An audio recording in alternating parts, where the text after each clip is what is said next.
আসসালামু আলাইকুম রহমতুল্লাহ। প্রিয় শিক্ষার্থী বন্ধুরা, আল্লাহর এই দুনিয়ায় যে যেখান থেকে আজকের এই ভিডিওটি দেখতেছো সবাইকে জানাই আন্তরিক শুভেচ্ছা। আজকের এই ভিডিওতে সবাইকে স্বাগত। তো আজকে আমি যে ইনফরমেশনটি আপনাদের সাথে শেয়ার করতে যাচ্ছি সেটা হচ্ছে যে এসএসসির ফল পুনর্নিরীক্ষার আবেদন যেভাবে, তো এখানে এবছরের এসএসসি ও সমমানের পরীক্ষার ফলাফল প্রকাশ হয়েছে। ফলাফলে সন্তুষ্ট না হওয়া শিক্ষার্থীরা প্রতিবারের মতো এবারও খাতা চ্যালেঞ্জ বা ফল পুনর্নিরীক্ষার আবেদনের সুযোগ পাবে। ফল পুনর্নিরীক্ষার আবেদন ফি নির্ধারণ করা হয়েছে প্রতিপত্রের জন্য 125 টাকা।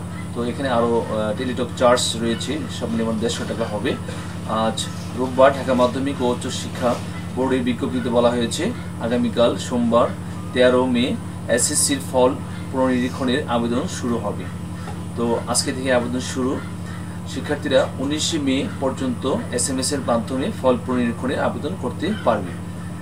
তো 19 তারিখ পর্যন্ত এই আবেদন করতে পারবে তোমরা, ঠিক আছে? তো আজকে থেকে শুরু, আজকে 13 তারিখ, আজকে থেকে শুরু 19 তারিখ পর্যন্ত এই আবেদনটা তোমরা করতে পারবে।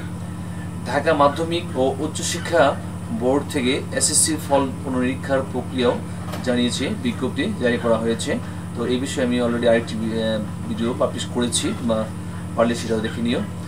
ফল পুনর্নিরীক্ষার আবেদন যেভাবে, ফলাফল পুনর্নিরীক্ষার জন্য শিক্ষার্থীরা টেলিটক প্রিপেইড ফোন থেকে, ঠিক আছে, RSC লিখবে, তারপরে স্পেস দিবে, তারপরে বোর্ডের নামের প্রথম 3 অক্ষর লিখবে, তারপর আবার স্পেস দিবে, তারপর রোল নাম্বার লিখবে, তারপর আবার স্পেস দিবে, তারপর বিষয় কোড লিখে তুমি যে সাবজেক্টের জন্য এই বোর্ড চ্যালেঞ্জ করবে সেই সাবজেক্টের বিষয় কোড দিবে, তারপরে 16222 নম্বরে SMS পাঠিয়ে আবেদন করা যাবে। একই SMS-এ একাধিক বিষয়ের জন্য আবেদন করা যাবে। একটা SMS-এ একাধিক বিষয় তুমি কমা দিয়ে একাধিক বিষয়ের কোডটা তোমরা দিয়ে দিবে, ঠিক আছে? তো এই ক্ষেত্রে বিষয় কোড পর্যায়ক্রমে কমা দিয়ে লিখতে হবে। বিষয় কোডটা যেমন 100 যদি গণিতে করে 109, তো এইভাবে কমা দিয়ে তুমি বিষয় কোডগুলি, একাধিক বিষয় কোডগুলি তুমি লিখে দিবে, ঠিক আছে? আচ্ছা, ফিরতি SMS-এ ফি বাবদ কত টাকা কেটে নেওয়া হবে তা জানিয়ে একটি পিন নম্বর, পার্সোনাল আইডেন্টিফিকেশন নম্বর দেওয়া হবে। এতে সম্মত থাকলে RSC লিখবে, তারপরে স্পেস দিবে, তারপরে ইয়েস লিখবে, তারপরে আবার স্পেস দিবে, তারপরে পিন নাম্বার দিবে, তারপরে আবার স্পেস দিবে। যোগাযোগের জন্য একটি মুঠোফোন নম্বর লিখে 16222 নম্বরে SMS পাঠাতে হবে। প্রতিটি বিষয় ও প্রতিটি পত্রের জন্য 125 টাকা হারে চার্জ কাটা হবে। যেসব বিষয়ে দুটি পত্র, প্রথম ও দ্বিতীয় পত্র রয়েছে, সেসব বিষয়ের ফল পুনর্নিরীক্ষণের আবেদন করলে মোট 250 টাকা ফি কাটা হবে। এর আগে আজ সকালে গণভবনে প্রধানমন্ত্রী শেখ হাসিনার হাতে ফলাফলের তথ্য তুলে দেওয়া হয়। সেখানেই তিনি ফলাফল প্রকাশ কার্যক্রম উদ্বোধন করেন।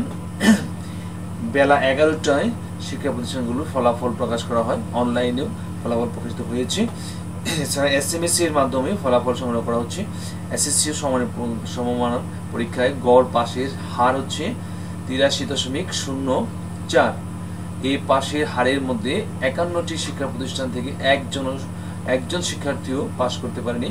গত বছর এমন প্রতিষ্ঠান ছিল 48টি, তো এবার হয়েছে 51টি। তো আশা করি বুঝতে পেরেছেন কিভাবে আপনাদের এই এসএসসির ফল পুনর্নিরীক্ষার আবেদনটি করতে হবে। তো প্রিয় শিক্ষার্থী বন্ধুরা, আজকে ভিডিওটি এ পর্যন্তই। তো ভালো থাকবে সবাই, সকলের সুস্বাস্থ্য, দীর্ঘায়ু, সফলতা, মঙ্গল কামনা করি আজকের মতো এখানেই শেষ করছি। ধন্যবাদ সবাইকে। তোমরা যারা এই চ্যানেল নতুন, প্লিজ চ্যানেলটি সাবস্ক্রাইব করে আমাদের সাথে যুক্ত থাকো এবং পাশে থাকা বেল আইকনটি অল করে রাখো, যে কোনো ভিডিও পাবলিশ করার সঙ্গে সঙ্গে নোটিফিকেশন সবার আগে তোমার কাছে পৌঁছে যায়। তো আল্লাহ হাফেজ, আসসালামু আলাইকুম ওয়া রাহমাতুল্লাহি ওয়া বারাকাতুহু।